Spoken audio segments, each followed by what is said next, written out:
Right, so I like to say Barak the Yahweh, Barak the Yahweh Shah, Barak the Yahweh, Barak the Yahweh Shah, Bahashem Rakah HaKadash. Double honors to the apostles and elders of GMS, and salutations to you brothers out there doing this work and truth and sincerity. So we was talking about what? The understanding of the Bible, which you people don't have. You don't have the understanding of the Gentile breakdown. You don't have the understanding of the Most High, the Son, and the Spirit, the order of things. There's no such thing as a Trinity. These are all three separate entities, right? What else did we bring up?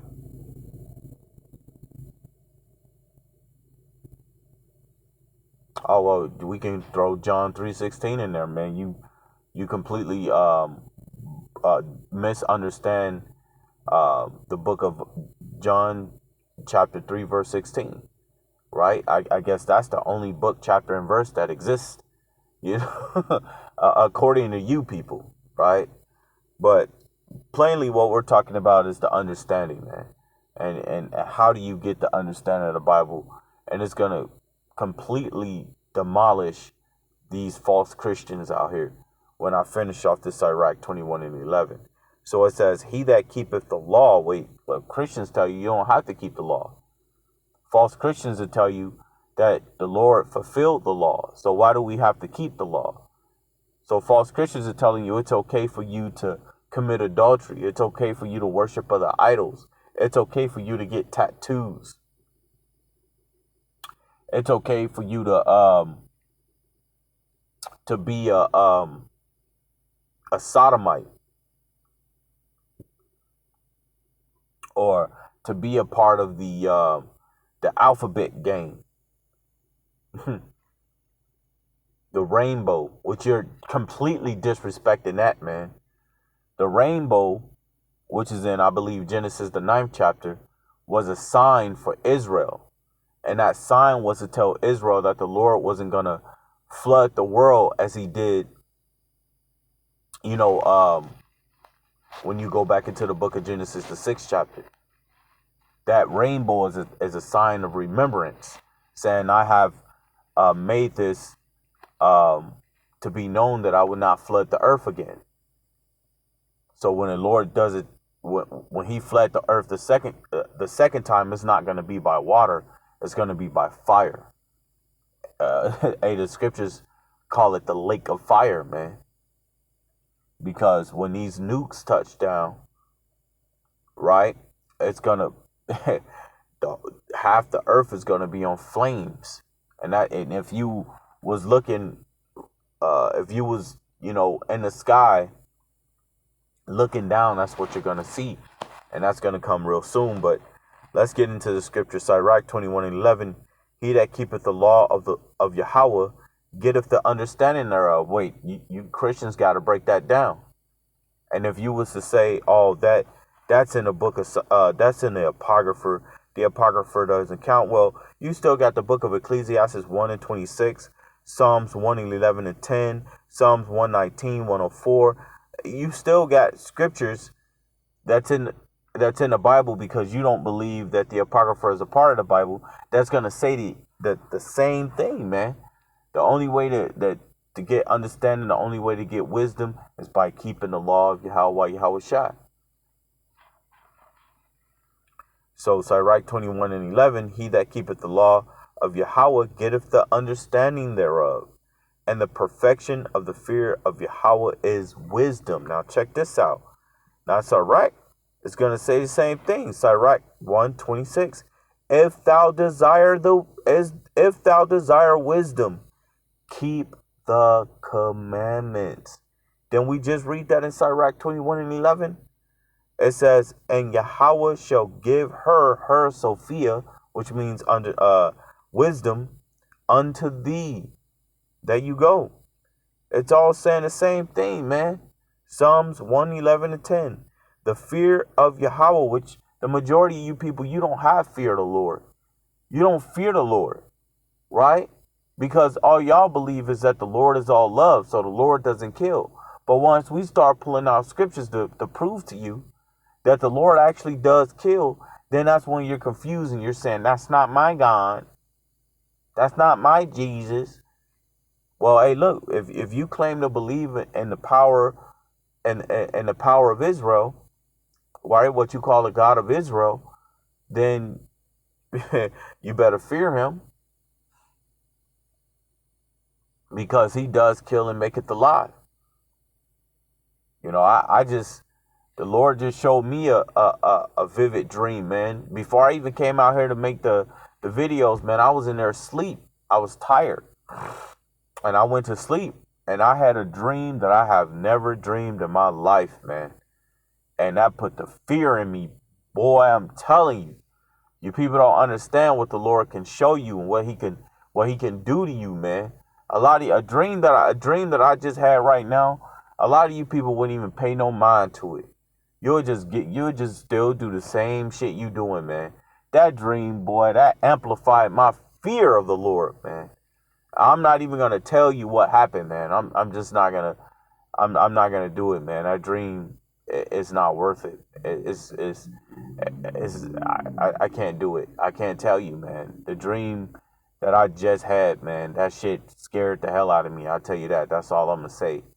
But this is why you need to fear the Lord, man, because the Lord can have some shit happen, and that's game over, man. The Lord knows your greatest fear. You think you know your own greatest fear? No, the Lord knows your greatest fear, and he'll show your ass your greatest fear, man. So don't be playing with the Most High out here, man. This ain't no game. You dudes falling out the truth. You're coming up with your own doctrines, right? You breaking down the scriptures wrong because you believe that the scripture says this way. I'm telling you, man, if the Most High ever put one of them dreams in your mind, you're going to be thinking differently, man. I'm telling you. I look at a lot, and brothers too, but we look at these things that happen, we look at them in a spiritual way, as if the Lord is telling us things, man. But it's a dream that I can't talk about, man. That shit was something that I have never dreamed in my life, man. Right? So, again, Psalms 111:10, the fear of Yahweh is the beginning of wisdom, right? Fear the Lord, you gain wisdom. Wisdom is what? The keeping of the commandments. You got to fear the Lord, man. That don't mean go tuck in a corner somewhere like, I'm scared of what the Most High going to do. No, the fear of the Lord is to keep his commandments, because you know the judgment that comes down upon you if you do not fear him, if you do not keep the commandments. Right? So it says, a good understanding have all they that do his commandments. See, we just read that in Psalms 21 and 11. It's all saying the same thing. Right? It says, his praise endureth forever. Psalms 119:104. It says, through thy precepts I get understanding. Therefore I hate every false way. Right? Second Ezra 2 and 61. Let's get that.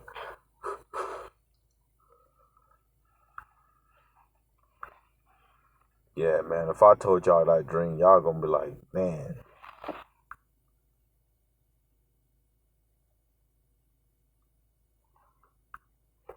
Wait, Salakia.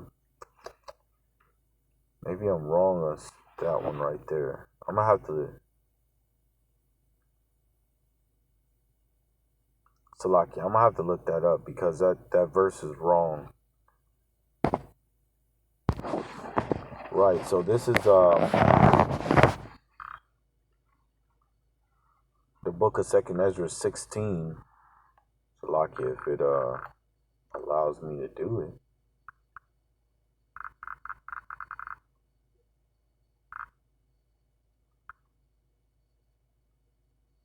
If it allow me to go to the app at all. This is Second Ezra 16 and 61.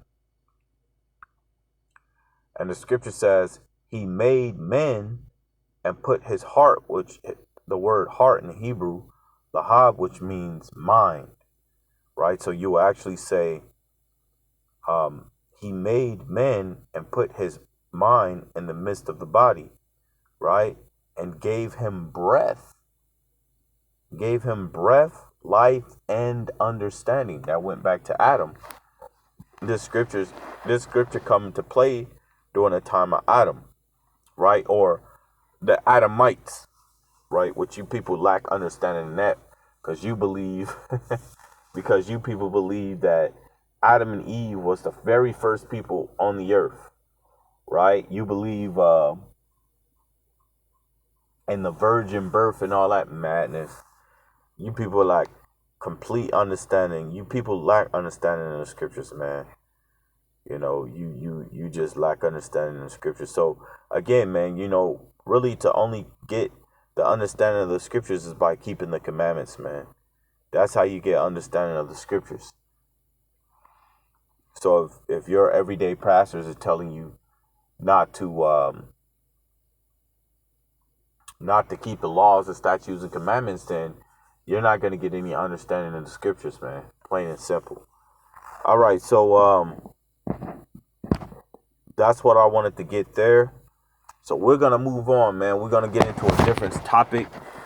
The topic we're about to get into is the sword of the Lord, man. You know, the armory of Yahweh Shai, the destruction that's coming to America, because you got to have understanding in that too. You got to have understanding within prophecy. Prophecy is very important, man, right? Because it's giving you events that's going to happen in the future. Right now, you see a lot of prophecies coming into play now, right? You have like Revelations about the MOTB, which they're constantly now bringing out articles on, you know, the MOTB, right? The CHP, the Charagma. So that's going to be introduced to people, right? And a commercial type of way. What else? Like music videos and all of those things, because that's what they really want you people. They want to, you know, go from the dollar to digital currency. That's why the dollar, if you do a little bit research right now, the dollar is actually devaluing, and you have China it was an article out there maybe maybe 3 days ago to a week ago. China was going into dumping a lot of the fiat dollar, right? So as a dollar devaluing, then, you know, cryptocurrency, digital currency becomes more valued, and then people start investing more into cryptocurrency, digital currency. That's all it is, right? So you got prophecies happening. You got all these floods taking place, California and all these other different countries. You got floods happening all over the place. You got earthquakes happening all over the place. That's the Lord swinging his sword, man. That sword is being sharpened. It's being sharpened to make a sore slaughter, right? Let's get that. The book of Ezekiel, right? Ezekiel 21:9. This is the book of Ezekiel 21:9.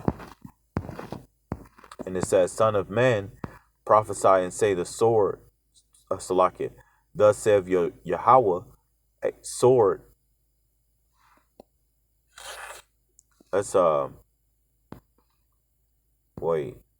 I'm gonna start at verse 8. Ezekiel 21:8. Again, the word of Yahweh came unto me, saying, Son of man, prophesy and say, thus saith Yahweh, say, a sword is sharpened, and also furbished. It is sharpened to make a sore slaughter. It is furbished that it may glitter. Should we then make mirth? It containeth the rod of my son as every tree. And he have given it to be furbished, that it may be handled.